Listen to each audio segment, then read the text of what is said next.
الشيطان الرجيم. بسم الله الرحمن الرحيم. الحمد لله رب العالمين، والصلاة والسلام على أشرف الخلائق أجمعين، سيدنا وسيد الأولين والآخرين، حبيبنا وحبيب إله العالمين، إمام المرسلين وخاتم النبيين، أبي القاسم المصطفى محمد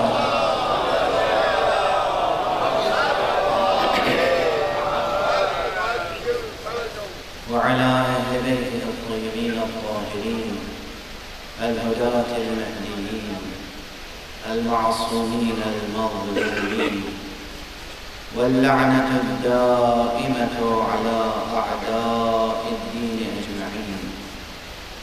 أما بعد، فقد قال الله تعالى عز اسمه في محكم كتابه ومتقن خطابه.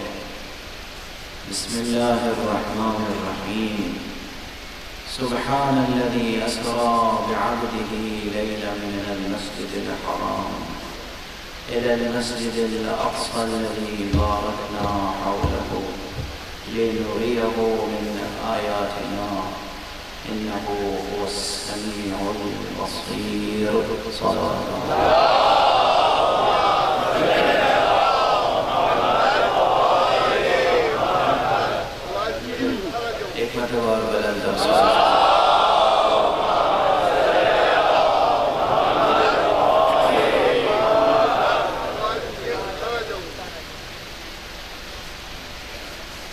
مدرسہ حسینی کے طالب علموں اور میرے عزیز ساتھیوں،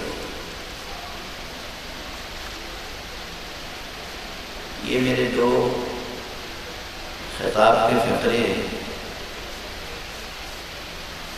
ممکن ہے بعض اہل ذوق و کرام گزرے ہیں، اس لیے کہ مجمع میں مجھ سے خود بھی ہیں، بچے بھی ہیں، نوجوان بھی ہیں، جوان بھی ہیں، میرے ہم عمر بھی ہیں، لیکن ساتھ ساتھ مجھ سے بزرگ حضرات بھی نظر آ رہے ہیں۔ جو سن میں بزرگ ہوں اردو میں انہیں عزیز کہہ کے خطاب نہیں کرتے، اردو کا محاورہ ہے، لیکن بعض چیزیں بعض محافل میں خصوصیت رکھتی ہیں۔ بعض حریم ایسے ہوتے ہیں کہ وہاں قدم رکھنے کے بعد وقت کا، سن کا، سال کا، شب و روز کا کوئی اعتبار نہیں ہوتا۔ مولانا آپ اوپر تشریف لیں، اوپر تشریف۔ محمد وآل محمد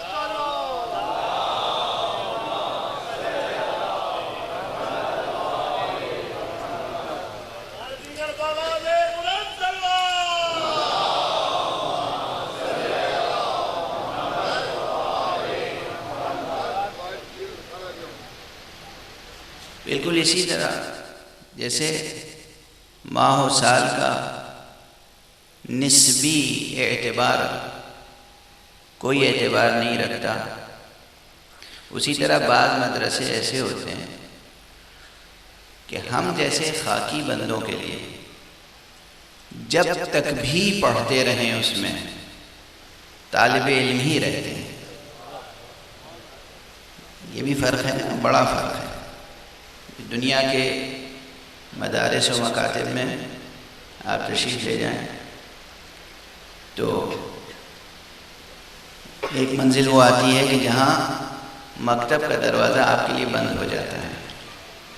توجہ رکھیے گا میں کیا عرض کر رہا ہوں۔ ایک منزل وہ آتی ہے، یونیورسٹی میں بھی چلے جائیے، ابھی آپ نے پی ایچ ڈی کر لی، پوسٹ ڈاکٹریٹ کر لیا، اب اس کے بعد پڑھنے کا سلسلہ ختم ہو جاتا ہے۔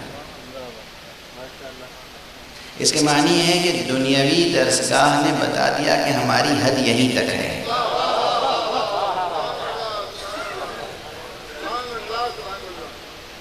یہ صرف مدرسہ حسین علیہ السلام ہے۔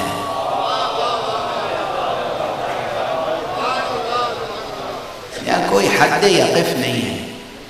جو صبح کی مجلس میں گزارش کر رہا تھا کہ اگر انسان اپنے اندر وہ مزاج پیدا کر لے کہ جو اسے معلوم ہو اسے معمول بنا لے، معلوم کو معمول بنا لے، علم کو عمل بنا لے، اگر یہ مشق، یہ ممارست پیدا ہو جائے، اگر یہ زندگی کا ملکہ بن جائے کہ جتنا علم حاصل ہو اسے عمل میں تبدیل کر دیا جائے، عمل میں ڈھال دیا جائے، تو وہ سطح عمل پہلے والے سطح علمی سے برتر سطح علمی تک پہنچا دیتی ہے۔ اور پھر یہ سلسلہ جاری رہتا ہے۔ معراج روح بشری کے لیے یہی سلم ہے، یہی معراج ہے۔ معراج و سلم یعنی سیڑھیاں۔ دیکھیے جسم کے بلندی تک جانے کے لیے سیڑھیوں کی ضرورت ہوتی ہے نا۔ معراج کے ایک معنی لغت میں سیڑھی کے لیے ہیں، ڈکشنری اٹھا کے دیکھیں وہاں جا کئی معنی، وہاں ایک سیڑھی کے معنی میں۔ سلم وہ بھی سیڑھی کے معنی میں۔ ممبر کسے کہتے ہیں؟ مجھے خیال آتا ہے کہ کہیں میں نے لفظ ممبر کی تشریح سے پہلے بھی کی ہے۔ آج کل اردو زبان میں سب لوگ ممبر میم سے لکھتے ہیں، میم میم بے رے۔ یہ ممبر جو ہے نا، میم میم بے رے، یہ اردو والا ممبر نہیں ہے، یہ انگریزی سے آیا ہے۔ یعنی کسی کمیٹی کے ممبر، کسی انجمن کے ممبر، عضو، رکن، یہ جو ممبر ہے یہ میم میم بے رے نہیں ہے، میم نون بے رے۔ عربی کے روٹ ورڈ نبرہ سے ممبر ہے، منبر۔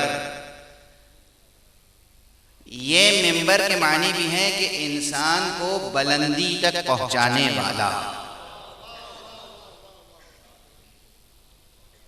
اس ممبر کا تعلق بلندی سے ہے، بلندی تک پہنچانے والا۔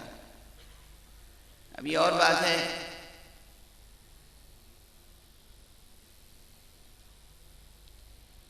زبان تک کہتے ہیں کہ جب کوئی بات بے ساختہ آ جائے تو روکنی نہیں چاہیے۔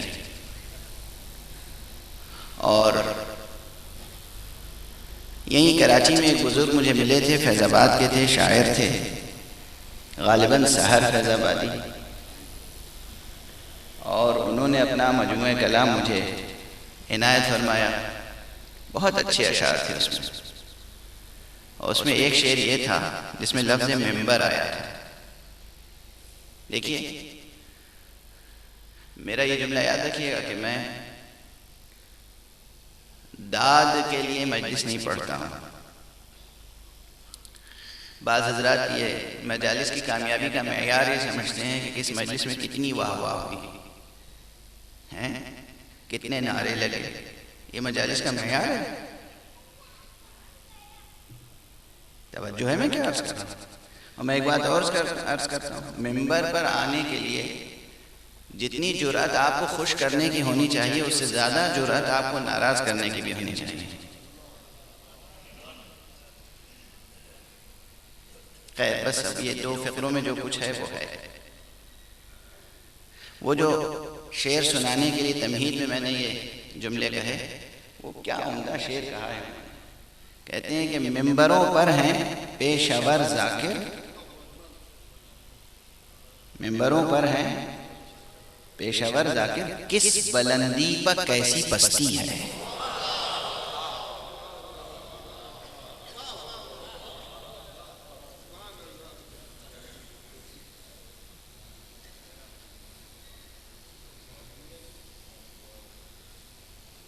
بس اتنی ہی ڈالتے نہیں تھے آپ کو، اس شعر پہ اس سے زیادہ ہو بھی نہیں سکتی تھی، اس شعر پر اس سے زیادہ ہو بھی نہیں سکتی تھی۔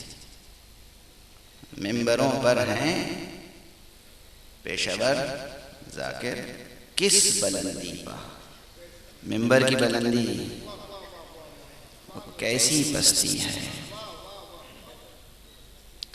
لیکن ایک بات ہے، اور وہ بات یہ ہے، یہ بھی معصوم علیہ السلام کے ارشاد سے مقتبس ہے.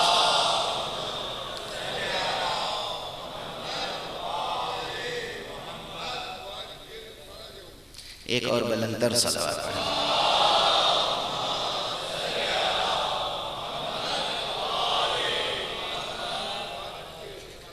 معصوم علیہ السلام فرماتے ہیں کہ علم حاصل کرو. علم کی خصوصیت یہ ہے، علم حاصل کرو. اگر وہ علم ہے، سچا علم ہے، حقیقی علم ہے، تو تم دنیا کے لیے بھی حاصل کرو گے تو وہ حق تک پہنچا دے گا.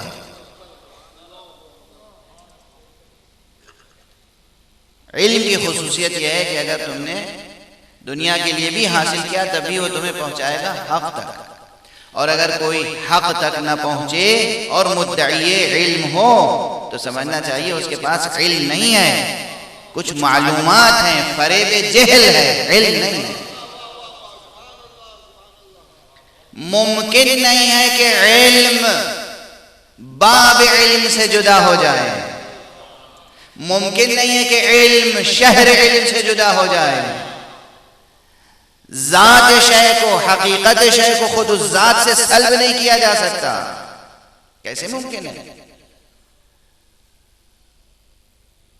بہرحال یہ تمہید میں نے کچھ جملے عرض کر دیے، اس لیے کہ عرض یہ کر رہا تھا کہ روح کے ارتقاء کے لیے یہ لکڑی کے اور پتھر کے جو ممبر بنتے ہیں یا سیڑھیاں بنتی ہیں، یہ سلم، یہ معراج، یہ ممبر، یہ پلیٹ فارم، یہ کرسی، یہ عرش جو ہم بناتے ہیں مادی، یہ جسم کو تو بلندی تک پہنچا دیتے ہیں، مگر روح انسانی کو بلندی تک نہیں پہنچاتے. اگر روح انسانی کو بلندی تک پہنچانا ہے تو اس کے لیے جیسی چیز ہوتی ہے ویسے ہی ظرف ہوتا ہے. جیسا راکب ہو ویسا مرکب ہو. روح کو بلندی تک جانے کے لیے پتھر کی یا لکڑی کی یا لوہے کی سیڑھیاں درکار نہیں ہیں، اسے صرف علم و عمل کی سیڑھی درکار ہے. علم حاصل کرو روح بلند ہوگی، عمل کرو روح اور بلند ہو جائے گی. پھر علم حاصل کرو، وہ عمل خود ایک بلندتر علم تک پہنچائے گا، وہ بلندتر علم ایک اور بلندتر درجہ عمل تک پہنچائے گا. یہ وہ ممبر ہے کہ جو ارتقاء روح کے لیے، ارتقاء روح کے لیے. یہ ارتقاء اور عروج کی بحث اس لیے سامنے آ گئی کہ جو آیت میں نے آپ کے سامنے تلاوت کرنے کا شرف حاصل کیا ہے وہ آیت قرآن مجید میں اسراء و معراج پیغمبر صلی اللہ علیہ وآلہ وسلم سے.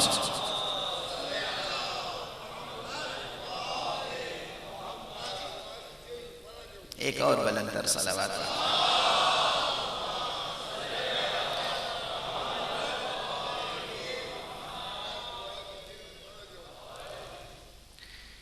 معراج پیغمبر، اولا وجود مبارک و مقدس پیغمبر کو اپنے وجود سے قیاس نہ کیجیے گا. ہمارا جسم خاکی ہے، حضور صلی اللہ علیہ وآلہ وسلم کے جسم مبارک کو اپنے جسم پہ قیاس نہ کیجیے گا. پوری ذمہ داری سے عرض کر رہا ہوں، حضور کے جسم مبارک کو بھی اپنے جسم پر قیاس نہ کیجیے گا. خود تمام عالم اسلام کے نزدیک جو چند صحیح السند روایتیں ہیں جسے کوئی بھی ضعیف نہیں قرار دے سکتا، چند چیزوں کی طرف میں اشارہ کروں گا، صرف چند چیزیں. مثلا یہ صحیح السند حدیث ہے، اس کا کوئی منکر نہیں ہے. حضور نے فرمایا میں جس طرح آگے دیکھتا ہوں اسی طرح میں پیچھے دیکھتا ہوں. یعنی پیچھے دیکھنے کے لیے مجھے سر کو پیچھے کی طرف موڑنے کی ضرورت نہیں ہوتی. اچھا، یہ کسی مادی آنکھ اور مادی سر اور مادی جسم کے انسان کے لیے ممکن ہے؟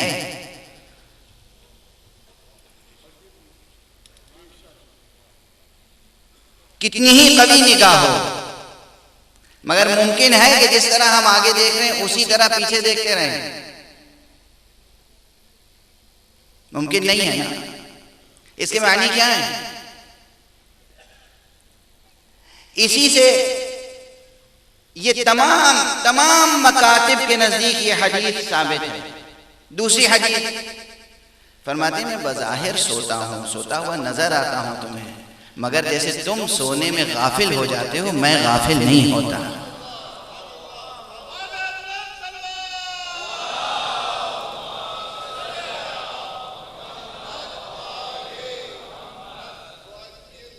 سب کے نزدیک مسلم ہے، یہ سب کے نزدیک مسلم ہے کہ میں سوتا ہوں آنکھیں بند ہوتی ہیں، مگر جیسے تم سوتے ہو تو غافل ہو جاتے ہو، تمہیں کچھ خبر نہیں ہوتی، ہمیں سب خبر ہوتی ہے۔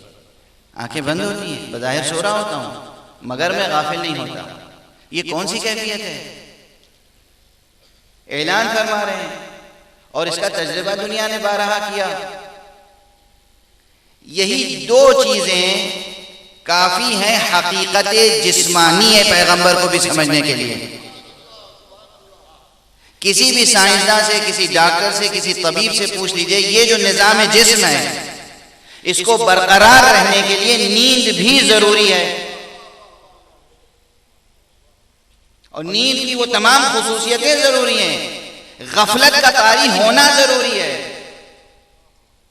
آس پاس کے ماحول سے بے خبر ہو جانا ضروری ہے۔ اگر کوئی اس طرح کی گہری نیند نہیں سو سکتا تو اس کی زندگی مشکل ہو جائے گی۔ حضور فرما رہے ہیں میں لیٹتا ہوں، سوتا ہوں بظاہر، مگر غافل نہیں ہوتا تمہاری طرح۔ کیا یہ اس کے معنی یہ نہیں ہے کہ جسے تم کہتے ہو اللہ لا الہ الا هو الحی القیوم لا تأخذہ سنۃ ولا نوم، نہ وہ اونگتا ہے نہ وہ سوتا ہے، جو اس کی شان ہے وہی شان اس کے نمائندے میں بھی پائی جاتی ہے۔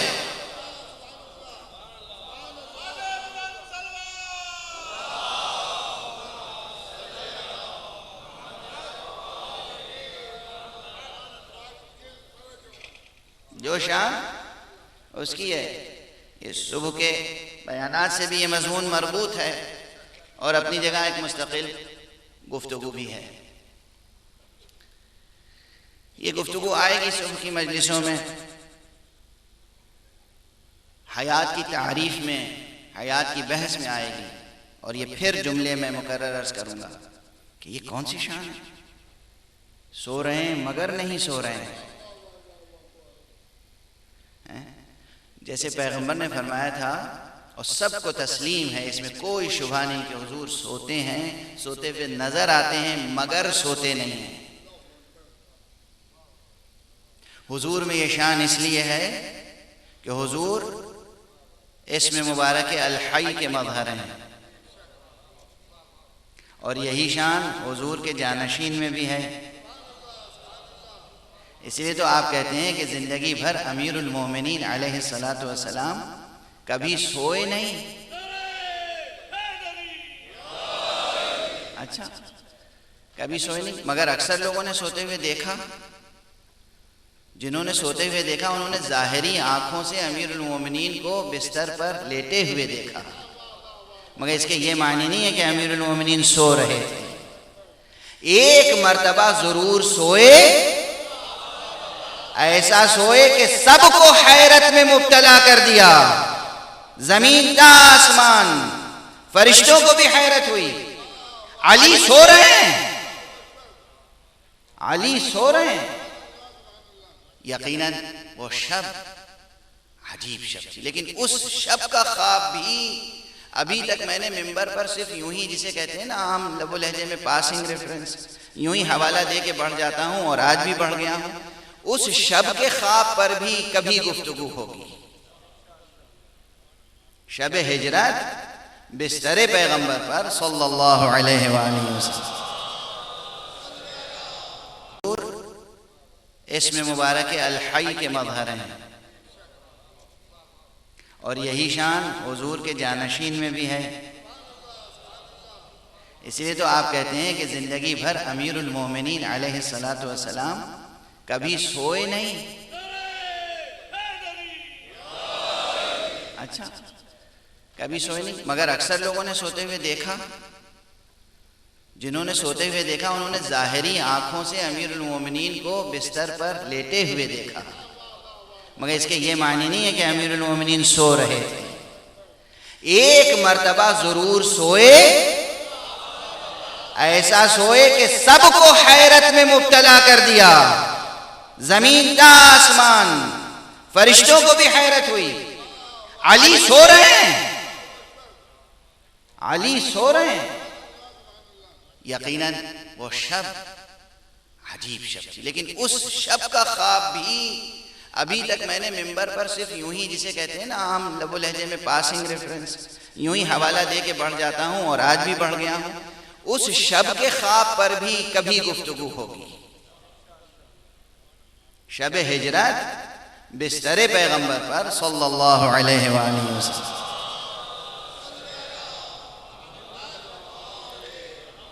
امیر المومنین علیہ السلام کا سونا،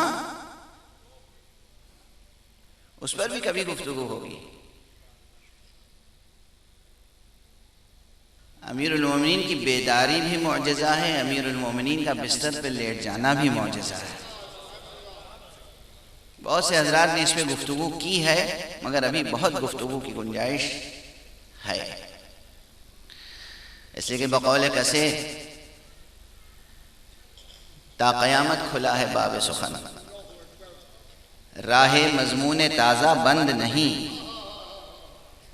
اردو کے بہت بڑے استاد شاعر نے کہا ہے، جنہیں آدم شعراء اردو کہا جاتا ہے، راہ مضمون تازہ بند نہیں، تا قیامت کھلا ہے باب سخن۔ تو مضامین کا سلسلہ تو جاری رہے گا انشاءاللہ، لیکن اس وقت ظاہر وقت کی رعایت پیش نظر ہے۔ ہر چند کے بانی مجلس جناب سید اختر ضامن صاحب کے خلوص اور ان کے اصرار کی کیفیت الگ ہوتی ہے، اور ہمارے جناب سید نجم الحسن جعفری صاحب کے اصرار کی کیفیت بھی عجب ہوتی ہے۔ وہ اس وقت مریض ہیں، اور آج پہلی مرتبہ ایسا ہوا کہ وہ اس مجلس میں تشریف نہیں لائے ہیں۔ آپ حضرات ان کی صحت کے لیے خصوصی طور پہ دعا فرمائیں۔ اب وہ کل سے اعلان کر رہے تھے اپنے احباب کے درمیان کہ کل اختر ضامن صاحب کے یہاں کی مجلس مولانا کم سے کم 2 گھنٹے تو پڑھیں گے، لیکن آپ حضرات مطمئن رہیں،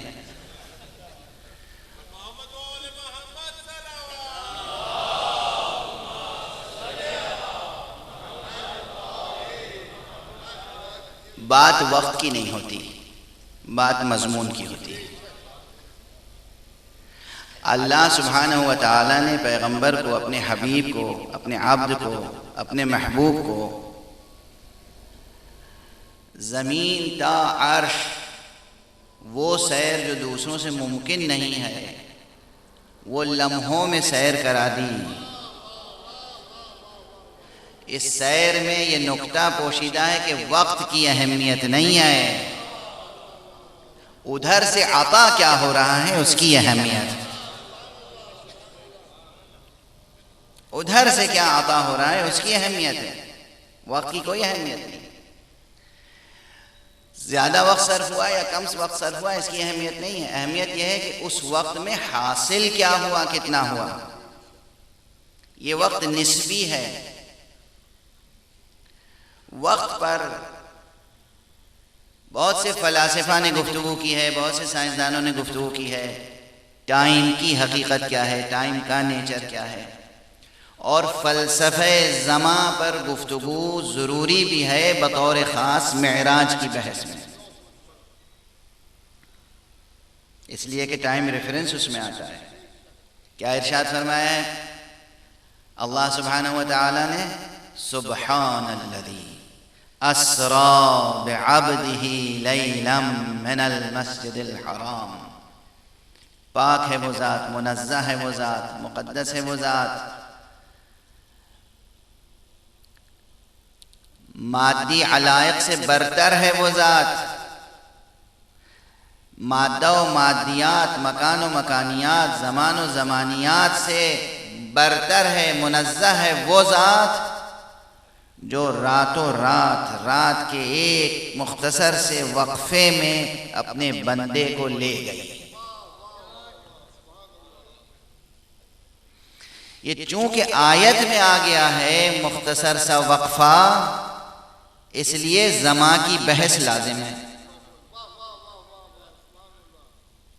آیت میں دونوں حوالے ہیں۔ خدا کی قسم اس آیت کی عجیب و غریب شان ہے، نہ جانے میں طالب علمانہ عاجزی کے ساتھ عرض کر رہا ہوں، میں نے کئی مرتبہ معراج پہ گفتگو کی ہے، مگر اب جو جملہ کہنے جا رہا ہوں آج سے پہلے کسی تقریر میں نے یہ جملہ نہیں عرض کیا تھا۔ تنہا یہ آیت ایسی آیت ہے جس میں زمان اور مکان اور لا زمان و لا مکان دونوں کی حقیقت سمو کی رکھ دی ہے۔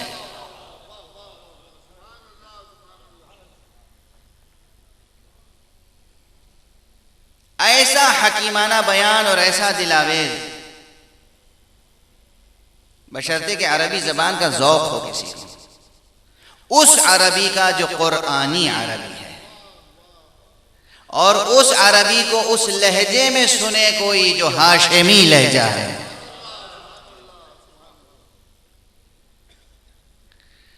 زمان کا حوالہ بھی ہے اور اسی حوالے کے ساتھ لا زمان کی طرف بھی ذہن کو منتقل کیا گیا ہے۔ سبحان الذی اسری بعبدہ۔ زمان کی بحث آگئی تو ایک جملہ عرض کر دوں، اسے یاد رکھیے گا۔ اللہ سبحانہ و تعالیٰ کی ذات گرامی سے متعلق کہا جاتا ہے ازلی ہے اور ابدی۔ یہ الفاظ سنتے ہیں نا، ازل اور ابد۔ جب ازل و ابد سنتے ہیں اور پڑھتے ہیں لکھتے ہیں تو کیا معنی، کیا مفہوم ذہن میں ہوتا ہے؟ میں طالب علم ہوں تو طالب علمانہ ہی تو بات کروں گا۔ آزمائش میں مبتلا ہو گئے آپ، یوں ہی کہہ رہا ہوں، ضروری نہیں کہ واقعاً آپ اسے اپنی انا کا مسئلہ بنا لیں۔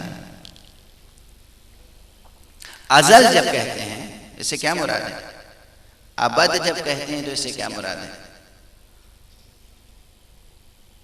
شعر میں، ادب میں، فلسفے میں، دینیات میں ازل ابد، ازل ابد، ازل ابد۔ اللہ سبحانہ و تعالیٰ کی ذات ازلی ہے، ابدی ہے۔ جب ازل کہتے ہیں، لفظ ازل، تو کیا مراد ہے؟ سمجھتے ہیں زمانے کا آغاز، یہی سمجھتے ہیں نا۔ ابد یعنی زمانے کا انجام۔ جیسے ہی آغاز کہا ایک محدود وقت کا تصور پیدا ہوا، ازلیت وہیں ختم ہو گئی۔ جیسے ہی ابد کہہ کر آپ نے زمانے کے سلسلے کے آخری ٹکڑے کا تصور کیا، ویسے ہی ابدیت ختم ہو گئی۔ توجہ ہے؟ جہاں محدود ہونے کا تصور پیدا ہوا وہاں ازلیت ختم ہو گئی۔ تو آپ ازل کہہ کر ازلیت کی نفی کرتے ہیں۔ ابد کا ظاہر حسین ہے، اس سے زیادہ اس کا باطن حسین ہے، اور اس کا باطن اس سے زیادہ حسین ہے، اور اس باطن کا باطن اس سے زیادہ حسین ہے، اور اس باطن کا باطن اس سے زیادہ حسین ہے۔ عزیزان گرامی، جوانان عزیز، میرے ذہین نوجوان یہ جملہ سنیں اور یاد رکھیں۔ بہت سے مقامات پر قرآن مجید میں اور احادیث شریفہ میں جو سماوات کا ذکر ہے، آسمانوں کا ذکر ہے، آسمانوں کا ذکر جب آتا ہے تو آپ سر اٹھا کر اوپر نہ دیکھا کریں۔ یاد رکھیے گا یہ جملہ، سر اٹھا کے اوپر نہ دیکھا کریں۔ یہ سماوات محدود ہیں۔ گریبان وجود میں منہ ڈال کر جھانکنے کی کوشش کریں اپنے اندر، اللہ نے آپ کے وجود میں کتنے آسمان خلق کیے ہیں۔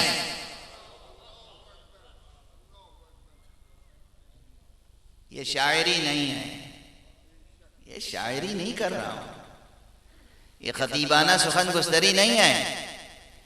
آپ کے وجود میں، آپ کے باطن میں کتنے آسمان ہیں، کتنے آسمان ہیں آپ کے وجود میں. اور حق سبحانہ و تعالی کی ذات گرامی تک پہنچنے کے لیے یہ جو آپ کے خارج میں فضا ہے اور آسمان، اس میں ٹریول کرنے سے اللہ نہیں ملے گا. وجود کے اندر جو آسمان ہے اس میں سفر کرنے سے خدا ملے گا.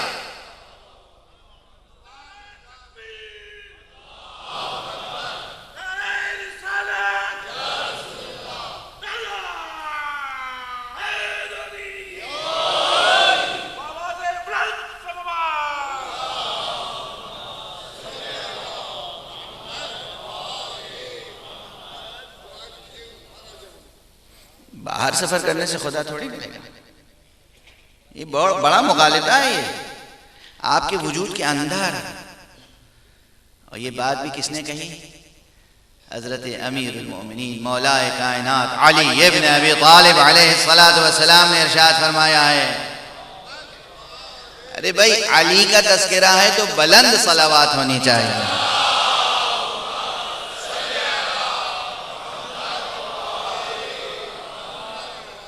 حضرت نے فرمایا ہے 4 شعر کا ایک قطعہ ہے جو حضرت کے سے منسوب دیوان میں موجود ہے، اس کا ایک ہی شعر بے پناہ ہے. فرماتے ہیں اتزعم انک جرم صغیر وفیکم طوى العالم الاکبر. کیا تم اپنے کو، اے انسان، اے بشر، کیا تم اپنے کو ایک چھوٹا سا مادی جرم سمجھتے ہو؟ ایک چھوٹا سا مادی وجود، حقیر سا مادی وجود؟ نہیں، ایسا نہیں ہے. حال یہ ہے تمہارا کہ وَفِيكَمْ طَوَى الْعَالَمُ الْأَكْبَرُ، تمہارے اندر عالم اکبر کو پوشیدہ کر دیا گیا ہے. تو یہ عالم اصغر ہے جو باہر نظر آ رہا ہے. یہ پورا کاسموس، یہ کاسمولوجی، یہ عالم اصغر ہے. عالم اکبر آپ کے اندر پوشیدہ ہے. اور اگر یہ بات سمجھ میں آ جائے تو پھر اس جملے کو اس نقطہ نظر سے بھی سمجھنے کی کوشش کیجئے کہ جو مولا کائنات نے فرمایا سلونی قبل ان تفقدونی، پوچھ لو مجھ سے جو پوچھنا چاہتے ہو، اور میں آسمان کے راستوں سے زمین کے راستوں کی نسبت زیادہ واقف ہوں. جب علی کہہ رہے ہیں مطلقاً آسمان کے راستے، یہ جو باہر آسمان نظر آ رہے ہیں یہ تو علی کے لیے زمین کی منزلت رکھتے ہیں. ارے جسے تم آسمان سمجھتے ہو یہ علی کے قدموں کے نیچے کی زمین ہے. اس آسمان کو تلاش کرو جسے علی آسمان کہتے ہیں.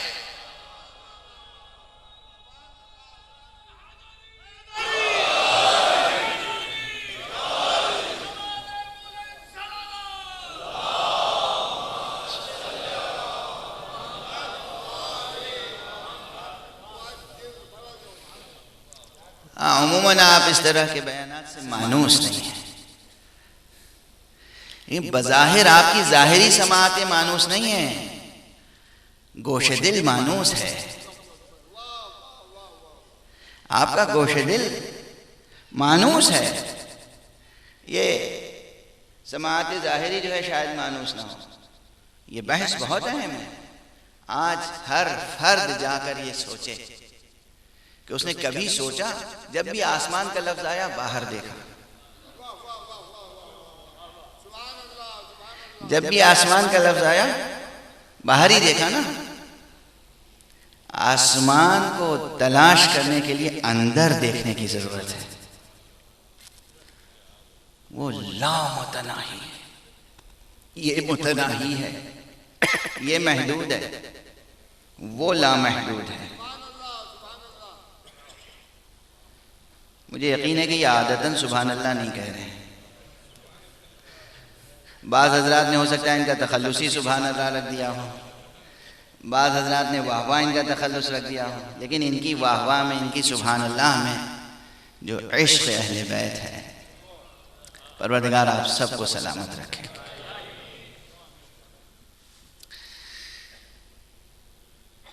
بحث کہاں سے کہاں پہنچ گئی. اب 2 آسمان الگ الگ نظر آ رہے ہیں آپ کو، ہے نا. ایک آسمان یہ جو ہے تو زمین، آپ اسے آسمان سمجھتے ہیں. ایک یہ محدود آسمان جو کچھ بھی نہیں ہے. یہ آسمان تو رہوار مبارک مصطفیٰ کے ٹاپوں کی گرد ہے، غبار توسن مصطفیٰ، یہ آسمان۔ ہاں شاعرانہ عبارت ضرور معلوم ہوتی ہوگی آپ کو، لیکن شاعرانہ مضمون نہیں ہے۔ حقیقت اس کائنات کی یہی ہے، یہ پوری کائنات پیکر مبارک مصطفیٰ کی نسبت سے خاک قدم مصطفیٰ کے برابر ہے۔ پوری کائنات، یہ چمکتا ہوا سورج، یہ چاند، یہ کہکشائیں، یہ جتنی بڑی کائنات ہے جس میں سائنسداں حیران پھر رہے ہیں، یہ سب خاک قدم مصطفیٰ ہے۔ آسمان اندرون ذات مصطفیٰ ہے، جہاں سفر آسان نہیں۔ اب اگر آسمان بھی دو ہو گئے، زمان بھی ایک ظاہر ہے ایک باطن ہے، تو پھر معراج کی بحث کہاں شب بھر میں پوری ہو سکتی ہے؟ یہ سب تو معراج کے بیان کی تمہید ہے، یہ صرف حقیقت معراج کو سمجھنے کے لیے تمہید ہے۔ اور میں سمجھتا ہوں کہ اب تک تقریباً 20-22 تقریریں معراج کے موضوع پر میں نے کی ہیں، لیکن سب تمہید ہے، ابھی حقیقت معراج بیان نہیں ہو سکی اور ہو بھی نہیں سکے۔ کس کی معراج، کون جانے والا، کون لے جانے والا، کون جانے والا، کون لے جانے والا؟ لوگ کہتے ہیں ملائکہ انبیاء سے افضل ہیں، اسی معراج نے بتا دیا کہ ملائکہ کی حد کہاں تک ہے اور سید الملائکہ کی حد کہاں تک ہے، جہاں جبرائیل جا کر کھڑے ہو جائیں اور کہیں کہ لو دنوت انملتا لاحترق، اگر یک سرے منہ یہ برتر پرم، فروغ تجلی بسوزت پرم، اگر اس حد سے آگے بڑھ جاؤں تو میرے بالوں پر جل کے رہ جائیں۔ جہاں جبرائیل جیسے نوری فرشتے کے بالوں پر جل جاتے ہیں، وہاں مصطفیٰ جیسا بشر اپنے جسم مبارک کے ساتھ آگے بڑھ جاتا ہے۔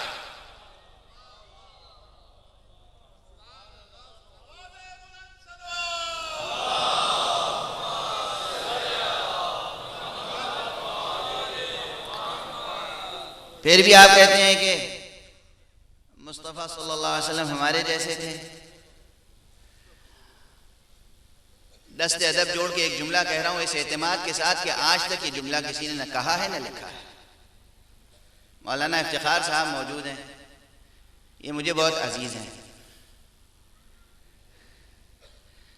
نیک ہیں، متقی ہیں اور عالم ہیں، اور عالم باعمل ہیں۔ عالم باعمل یعنی انہوں نے دین کو تجارت نہیں بنایا،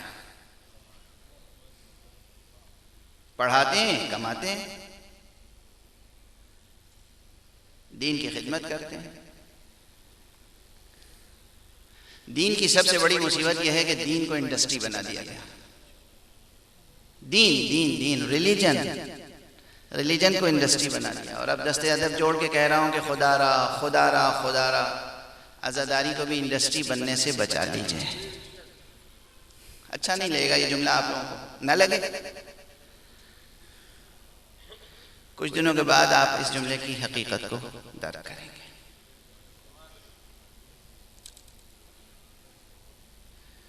خدا کی قسم، زمین تا آسمان کتنی چیزیں اللہ سبحانہ و تعالیٰ نے بے شمار خدا کی قسم بے شمار چیزیں اللہ نے کسب معاش کے لیے پیدا کی ہیں۔ خون مبارک حسین بہت مقدس ہے، اسے کسب معاش کا ذریعہ نہ بنایا جائے۔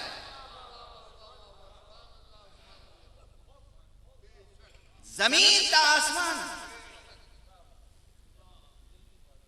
کتنی چیزیں ہیں کسب معاش کے لیے، کریمانہ کسب معاش، عزیزانہ کسب معاش، شریفانہ کسب معاش، جیسا چاہو کسب معاش کرو۔ زمین کا آسمان، ہزارہ وسائل، ہزارہ کا لفظ چھوٹا ہے، لیکن انڈسٹری بنا دیا گیا، دین کو بھی انڈسٹری بنا دیا گیا۔ بے ساختہ یہ جملہ آ گیا زبان پر، چونکہ ان کو دیکھ لیا میں ان سے اس لیے خوش ہوں کہ یہ پڑھاتے ہیں، معلم ہیں، اپنی فیس لیتے ہیں، اجرت لیتے ہیں، تنخواہ لیتے ہیں، سر پہ عمامہ بھی ہے، دین کی خدمت بھی کرتے ہیں، خدا انہیں سلامت رکھے۔ بہرحال یہ تشریف فرما ہے، تو اس لیے میں نے یہ جملہ کہا کہ اب جو جملہ کہنے جا رہا ہوں اس مسئلے کے حل کے لیے۔ کون سا مسئلہ؟ جو لوگ کہتے ہیں کہ رسول اللہ صلی اللہ علیہ وسلم کی معراج مبارک جسمانی تھی یا روحانی، یہ ایک سوال۔ دوسرا سوال یہ کہ ممکن کیسے ہے جسمانی معراج؟ اصلا ہم مان بھی لیں تو ممکن کیسے ہے؟ توجہ رکھیے گا۔ وہ علی گڑھ مسلم یونیورسٹی کے بانی کے زمانے سے لے کر ان کے پہلے سے لے کر اور اب تک جتنی بحثیں کھڑی کی گئیں کہ معراج حضور، معراج حضرت جسمانی نہیں تھی، روحانی تھی، یا بعض حضرات کہتے ہیں کہ خواب دیکھا تھا۔ اب یہ جملہ تو میں کئی بار کہہ چکا ہوں نا، دہرا دوں، جی چاہ رہا ہے دہرانے کا، اس لیے کہ آپ حضرات کو یاد نہیں رہتے اور اس کے لیے خطیب کو موقع مل جاتا ہے دہرانے کا۔ آپ حضرات کا بھول جانا خطیب کے لیے تو بہت ہی عمدہ بات ہے، دہرانے کا موقع مل جاتا ہے۔ لیکن بہرحال میں نے کبھی کہا تھا کہ یہ جو لوگ کہتے ہیں کہ معراج پیغمبر خواب ہے، خواب، میں نے مثال بھی دی تھی، اور یہ مثال سے آپ بہت سے حضرات مانوس ہوں گے۔ عمر کی ایک منزل وہ ہوتی ہے، خاص طور سے بچپنے اور نوجوانی کی منزل، حالانکہ بڑھاپے تک لوگ ایسے خواب دیکھتے ہیں، مگر بچپن اور نوجوانی میں زیادہ دیکھتے ہیں۔ خواب دیکھتے ہیں کہ ہم سو رہے ہیں اور اس کے بعد کوئی آیا، اس نے ہاتھ پکڑا اور بستر سے اٹھایا اور لے کے ہوا میں اڑتا چلا جا رہا ہے،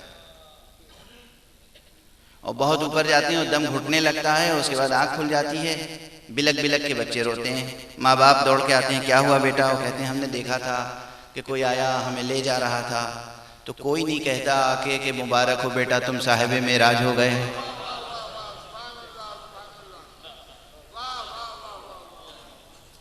یا صبح اٹھ کے فخر کرے، صبح اٹھ کے فخر کرے، خاندان والوں سے بتائے کہ آج میرا بیٹا صاحب معراج ہو گیا۔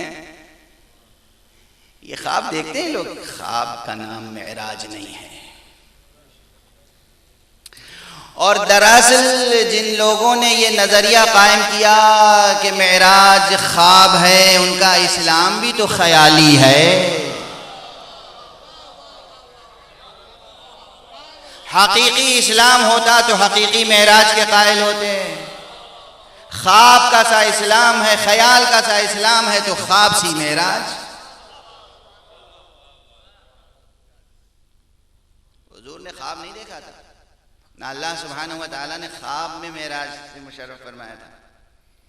قرآن کا متن دیکھ لیجئے، جہاں اللہ نے کسی کو خواب دکھایا ہے وہاں کہا ہے کہ خواب ہے۔ جناب ابراہیم کو خواب دکھایا تھا تو خواب کہہ کے بیان کیا، پیغمبر کو خواب نہیں دکھایا تھا، اگر خواب دکھایا ہوتا تو خواب کہہ کے بیان کرتا پروردگار۔ یا کوئی وحی اگر خواب میں نازل ہوتی تھی تو پیغمبر یہی تو کہتے تھے کہ یہ وحی آئی ہے خواب میں۔ معراج خواب نہیں ہے، واقعہ ہے۔ بہرحال یہ بحث ہے خواب، یا اس سے بڑھے جو لوگ آگے انہوں نے کہا کہ روحانی معراج تھی، جسمانی نہیں۔ اب جو میں نے کہا پورے اعتماد کے ساتھ کہ یہ جملہ جو میں ابھی عرض کر رہا ہوں، اس بحث کو کہ حل کا ایک زاویہ یہ ہے جو آج تک نہ کسی نے لکھا نہ کسی نے تفوہ کیا، وہ یہ کہ اگر تم جسم پیغمبر کو اپنے جسم کی طرح سمجھو گے تو یقیناً معراج ناممکن ہے۔ جسم مبارک مصطفیٰ کی حقیقت کچھ اور تھی، اس لیے ان کی معراج میں شک کی گنجائش نہیں ہے۔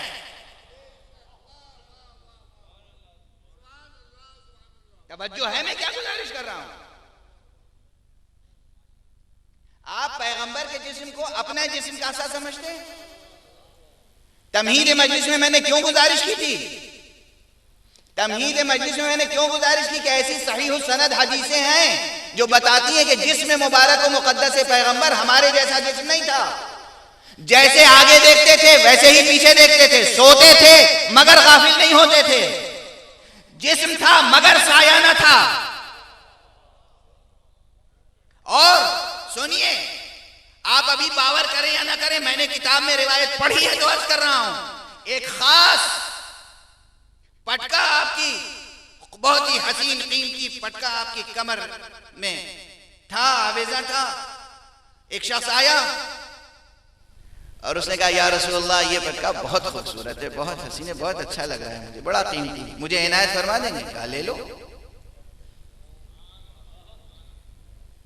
حضور عطا فرمائے؟ کہا لے لو۔ حضور عطا فرمائے، وہ منتظر تھا کہ حضور کھولیں گے، نکالیں گے، دیں گے۔ کہا بھئی ہاتھ بڑھاؤ اور لے لو۔ اس نے ہاتھ بڑھایا کمر مبارک اور یوں لے لیا، جسم مبارک ویسا ہی کا ویسا ہے، اور وہ پٹکا اس کے ہاتھ میں چلا گیا۔ آپ اس جسم کو کیا کہیں گے؟ یہ لطافت جسم پیغمبر، یہ لطافت جسم پیغمبر، یہ لطافت جسم پیغمبر۔ آپ کے اور ہمارے جیسا بدن مبارک تھا ان کا۔ اگر یہ بات روشن ہو جائے کہ بدن مبارک پیغمبر کیسا تھا، ہمارے بدن کے لیے ناممکن ہے خلاؤں سے گزرنا۔ پیغمبر کے جسم مبارک کے لیے ناممکن نہیں ہے، عین ممکن ہے خلاؤں سے گزرنا۔ اس لیے آپ گئے، جبرائیل لے گئے، براق آیا، ایک منزل تک براق نے ساتھ دیا، پھر براق بھی تھک گیا مگر جسم پیغمبر نہیں تھکا۔ پھر رف رف آیا، رف رف کی جب حد تمام ہو گئی مگر جسم پیغمبر کی حد تمام نہیں ہوئی، اور اس کے بعد وہ منزل آئی کہ جبرائیل کے قدم رک گئے مگر پیغمبر اپنے بدن مبارک کے ساتھ آگے تشریف لے گئے۔ صلوات پڑھ دیں محمد و آلہ۔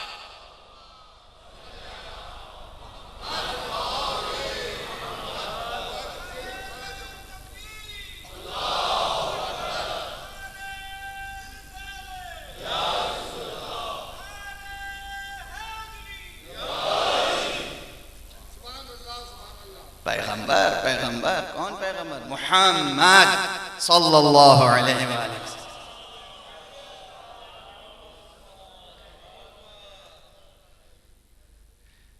یہ بڑی اصل اصیل ہے،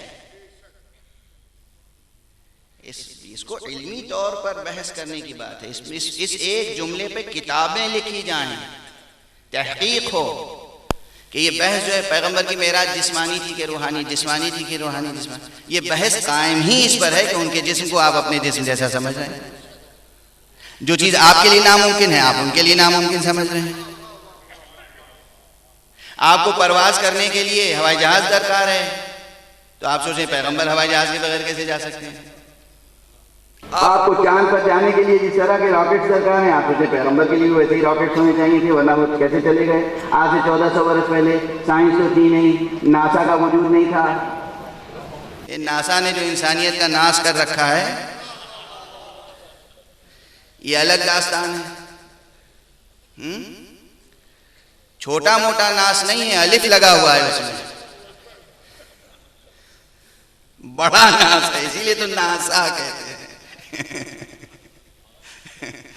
آپ حضرات یہ نہ سمجھیں کہ میں سائنس کی تحقیر کر رہا ہوں، تحقیر نہیں کر رہا ہوں، اس کی اپنی اہمیت ہے، ان کی جو خدمتیں ہیں اپنی جگہ ہیں، مگر جو جوہر حقیقت بشری ہے اور اس کے علاوہ جو جوہر حقیقت مصطفی ہے، جو حقیقت محمدیہ ہے، اگر اسے نگاہ میں لائیں تو یہ بحث ہی نہیں ہے کہ جسمانی تھی یا روحانی۔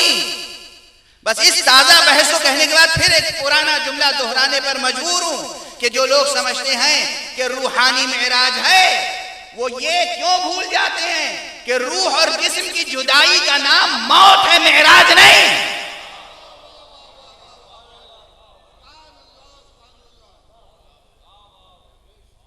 جسم یہاں رہ گیا، روح اوپر چلی گئی، یہ موت ہے، معراج نہیں ہے۔ معراج نام ہی اس کا ہے کہ روح کا اتنا غلبہ جسم پر ہو کہ جہاں تک روح جائے اپنے ساتھ جسم کو ساتھ لے جائے۔ جسم ہی نہیں، دوست پر ردا ہو تو وہ بھی ساتھ جائے، قدم میں نعلین ہو تو وہ بھی ساتھ جائے۔ صلوات پڑھیں محمد و آلہ۔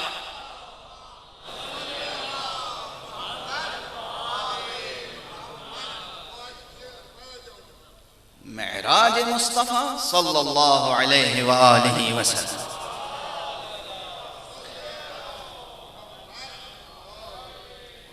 بس گفتگو ختم کر رہا ہوں۔ اب ایک دو نقطے اگر تازہ علمی نقطے آپ تک منتقل کر دیے میں نے جو قابل غور ہوں تو بس کافی ہے نا اتنا۔ کافی ہے. اب پھر انشاءاللہ آئندہ بحث ہوگی, آگے بڑھے گی بات. دو باتیں اہم یاد رکھیے گا جو آج سے پہلے ممبر پہ میں نے ڈسکس نہیں کی تھی. آج جناب اختر ضامن صاحب کے حسن نیت کی برکت سے ان کے ممبر سے میں نے گزارش کی. پہلی بات, ازل و ابد کی حقیقت, ظاہر زمان و باطن زمان. دوسری بحث, معراج سے متعلق جو مغالطے ہیں ان میں اصل مغالطہ یہ ہے کہ آپ نے ان کے بدن کو اپنے بدن جیسا سمجھ رکھا. اس دنیا میں وہ ہماری طرح رہتے ہیں, یہ ان کا لطف ہے, ان کا کرم ہے, یہ ان کی خاکساری ہے کہ انہوں نے نوری ہونے کے باوجود خاکسارانہ ظہور اختیار فرمایا ہے. بہت پہلے جملہ کہہ چکا ہوں, تازہ جملہ تھوڑی ہے. یہ ان کا حوصلہ ہے ذوالفقار صاحب عرف سبحان اللہ کا. یہ ان کا حوصلہ ہے کہ میرے پرانے جملوں پر بھی دوبارہ سبحان اللہ کہتے ہیں. لیکن یہ کہہ چکا ہوں, یہ حضرات معصومین علیہم الصلاۃ والسلام کا ایثار ہے. وہ نوری ہیں, نوری, وہ نور کے پیکر تھے, انہوں نے خاکسارانہ ظہور اختیار فرمایا. اللہ اکبر. یہی کیا کم مصیبت ہے, کیا کم ایثار ہے, کیا کم قربانی ہے. اب سوچ نہیں سکتے حضرات محمد علیہ السلام کے ایثار و قربانی کو.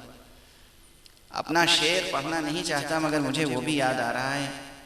میر انیس علیہ الرحمہ کی زمین میں میر صاحب کا مشہور سلام ہے, صدا ہے فکر ترقی بلند بینوں کو, ہم آسمان سے لائے ہیں ان زمینوں کو, جس پر وہ جوش کا مشہور گویا معترضانہ شعر بھی ہے کہ کہاں تصور پستی بلند بینوں کو, ہم آسمان سے لاتے نہیں زمینوں کو.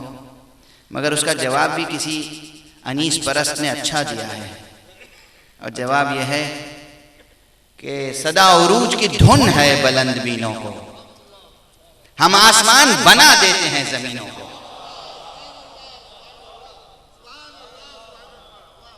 صدا عروج کی دھن ہے بلند بینوں کو, ہم آسمان بنا دیتے ہیں زمینوں کو. بس اگر یہ ذہن آپ کا یہ تین اشعار قبول کر چکا تو اب یہ چوتھا جو حضرات محمد و آل محمد علیہ السلام کے تعلق سے گزارش کرنے کی کوشش کی ہے کہ زمین پر بھیج کے حق نے فلک نشینوں کو,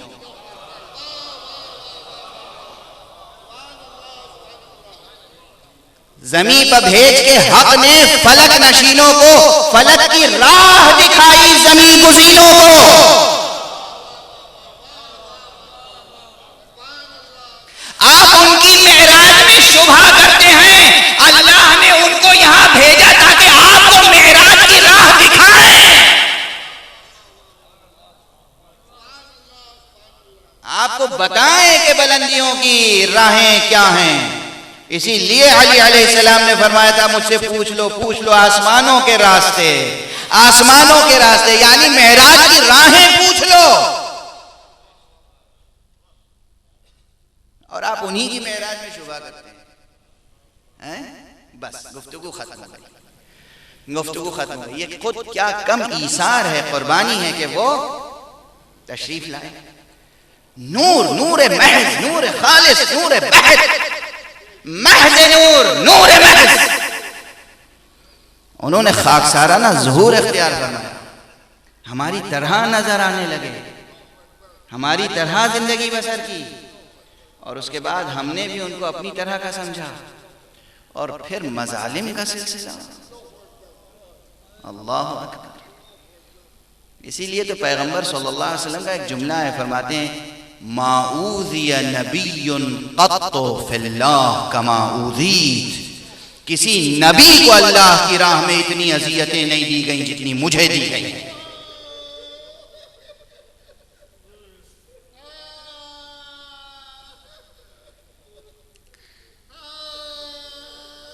کتب صحاح میں یہ فقرہ موجود ہے, کسی نبی کو اللہ کی راہ میں اتنی اذیتیں نہیں دی گئیں جتنی مجھے دی گئیں.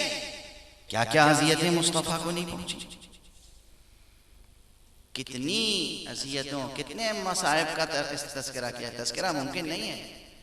خود حضور کی جو ناقدری ہوئی، حضور کے فضائل کا انکار کیا گیا، پھر حضور کو جو جسمانی اذیتیں دی گئیں، اور پھر حضور کے اہل بیت پر تو قیامتیں ٹوٹ گئیں.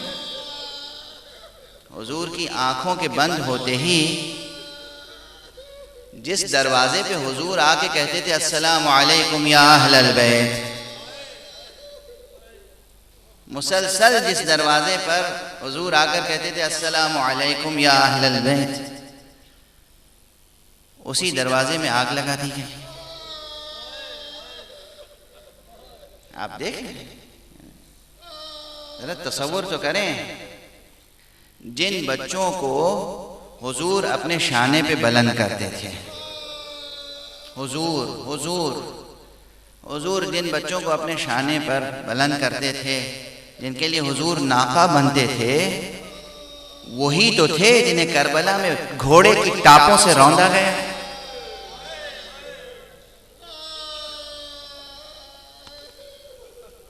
تصور ہے؟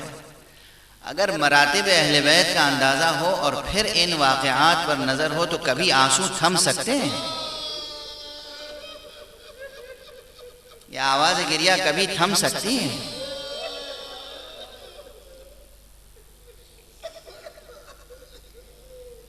آج 6 محرم ختم ہو رہی ہے، کل 7 محرم ہے، مگر یہ پرانی قدیم مجلس ہے اور یہاں مجلس کے بعد علم برآمد ہوتا ہے.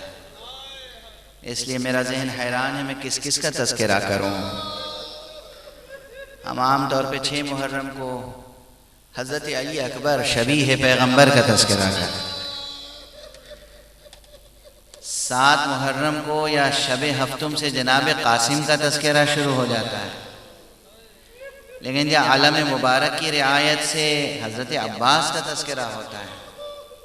ہر شہید کربلا کا وہ ہے جس نے شہادت کو منزل معراج تک پہنچایا ہے.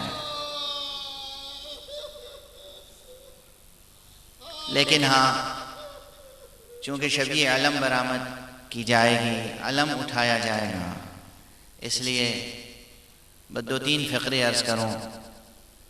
وہ ذات گرامی جس نے وفا کو معراج تک پہنچایا ہے،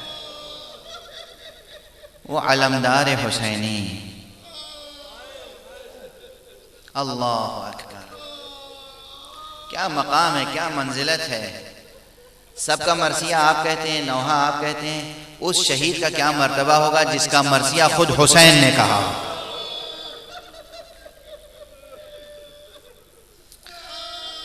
حضرت سید الشہداء ابو عبداللہ الحسین علیہ السلام نے جناب عباس کی شہادت پر نظم میں بھی اور نثر میں بھی جو دردناک کلمات ادا فرمائے ہیں، جو مرثیہ ارشاد فرمایا ہے.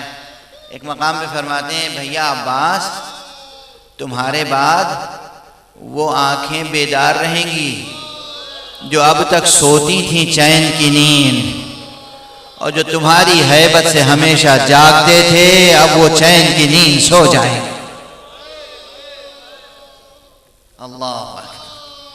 وجود مبارک و مقدس حضرت عباس کیسا سہارا تھا اہل بیت کے لیے، کیسا سہارا تھا اہل حرم کے لیے، کیسا سہارا تھا جناب زینب کے لیے، کیسا سہارا تھا جناب ام کلثوم کے لیے. اور بچوں کو بس جناب عباس کے لیے ایک جملہ کافی ہے، ایک جملہ کافی ہے. بہت غور سے تحقیق کر کے کتب مقاتل کو پڑھیے، تاریخ پڑھیے، کتب مقاتل پڑھیے، ڈھونڈیے، تلاش کیجیے. دیکھیے بڑوں کا تو شعور بیدار رہتا ہے نا، بڑے سمجھتے ہیں کس کی کیا حیثیت ہے، کس کی کیا حقیقت ہے، کس کے کیا اختیارات ہیں، کس کے کیا ملکات ہیں، کس کی دسترس میں کیا ہے کیا نہیں ہے.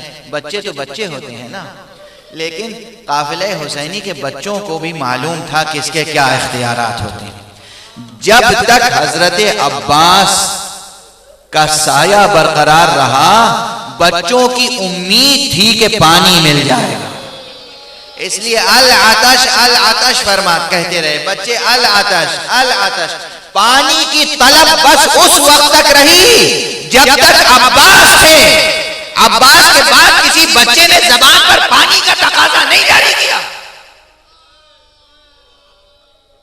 کیسی آس تھی، کیسی ڈھارس تھی عباس کے وجود سے. اجرکم علی اللہ، اجرکم علی اللہ. آپ کی آوازیں بلند. جب تک حضرت عباس رہے بچے کہتے رہے الاتش الاتش الاتش، مگر جب حضرت عباس کا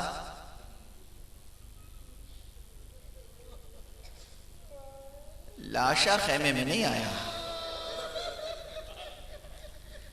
جب حضرت عباس علیہ السلام کا علم آپ کے لہو میں تر، حضرت سید الشہداء لے کے خیمے میں آئے ہیں، بس اس کے بعد سے کسی بچے نے پانی کا تقاضا نہیں کیا.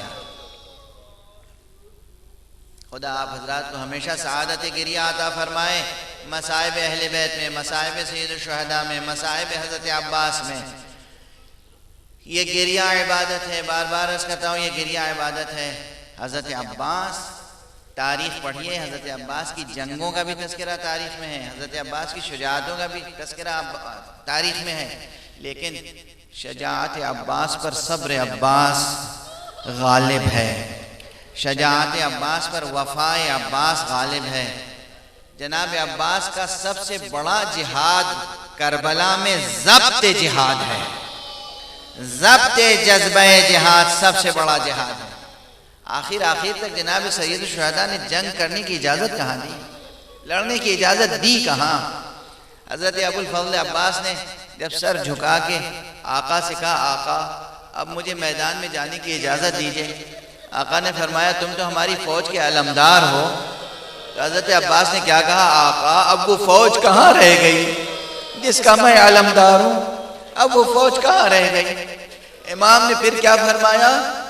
کہا اچھا جانے کا تہیہ کر ہی لیا ہے تو بچوں کے لیے پانی کی کوئی سبیل کرو. عباس کے ایک ہاتھ میں نیزہ ہے، ایک ہاتھ میں علم ہے، مشق ہے.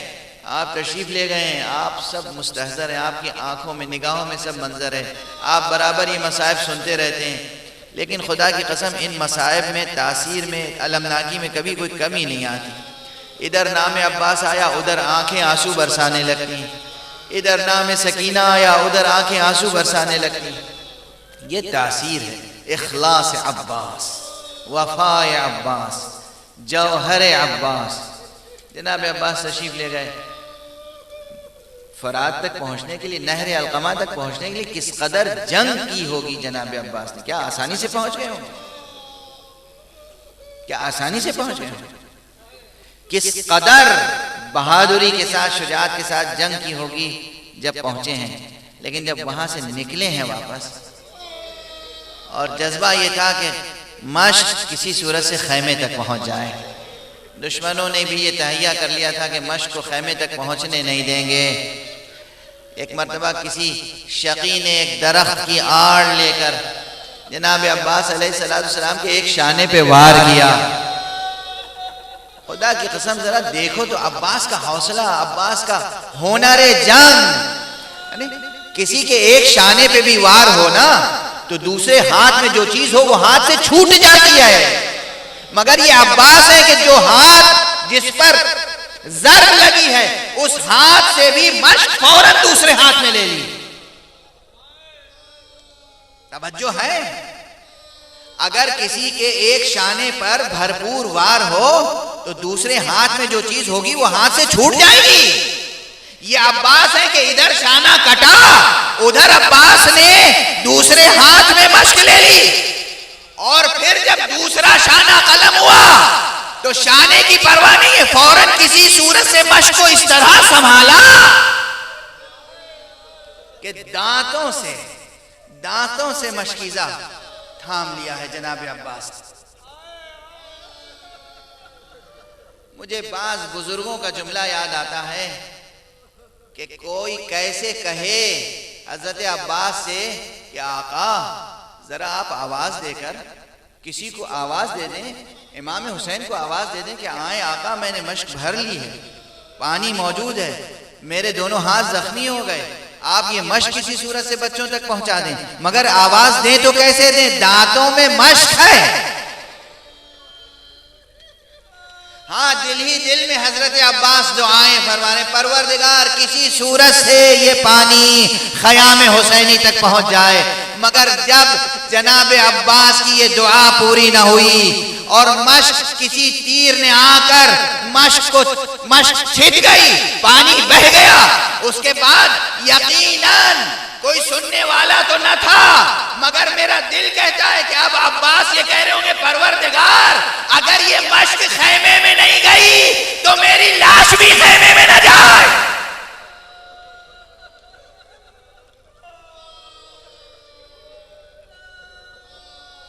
اجرکم علی اللہ، اجرکم علی اللہ. بس گفتگو ختم ہو گئی، نہ حد فضائل بیان ہو سکتی ہے نہ حد مصائب، گفتگو ختم ہو گئی.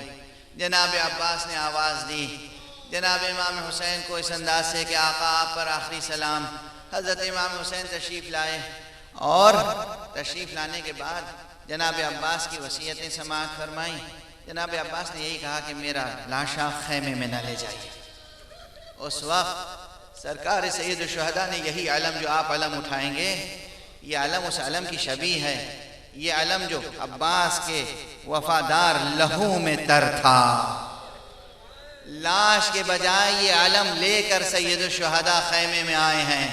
اور اس کے بعد جو کوہرام برپا ہوا ہے، جو حشر برپا ہوا ہے، جس طرح بیویوں نے ماتم کیا ہے، جس طرح بچوں نے ماتم کیا ہے، وا عباسا وا عباسا وا محمدا وا علیہ، آج بھی آپ اسی طرح سے ماتم کریں اور اس علم کا استقبال کریں. وا عباسا وا علیہ وا محمدا.